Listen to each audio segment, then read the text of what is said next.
Isang magandang hapon po para sa ating lahat. Narito naman ulit po tayo para sa update ng 5 PM draw ng PCSO. Para sa 2D Lotto at 3D Lotto. Pero bago po tayo magsimula, maaari po kayong mag-like, share, and subscribe sa ating channel. Para palagi kayong updated sa mga results ng PCSO games araw-araw. Okay, let's start. Para sa 2D Lotto, ito po ang mga lumabas na numero. 11 22 In exact order. Pwedeng manalo ng 4,000 pesos kapag nagmatch ang inyong mga numero in exact order. 2,000 pesos naman para sa Rambolito System Play.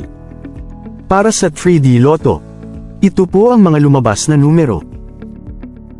3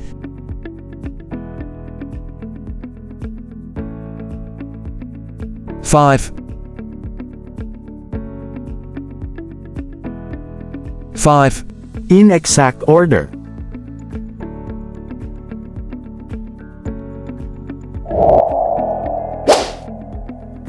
Pwedeng manalo ng 4,500 pesos pag nagmatch ang inyong mga numero in exact order. 750 and 1,500 naman para sa Rambolito System Play.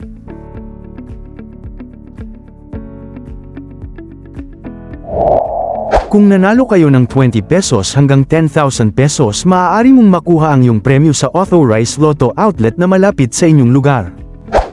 Kung more than 10,000 o 300,000 ang inyong panalo, pwede ninyong makuha ang inyong premyo sa PCSO branch na malapit sa inyong lugar at magdala ng 2 valid ID.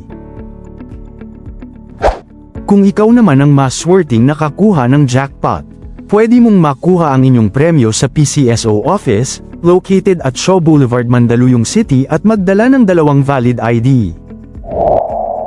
Congratulations po sa lahat ng mga nanalo. Sana magkita-kita naman ulit po tayo mamaya para sa 9 PM draw ng PCSO. Maraming salamat po sa panonood ng video. God bless and peace.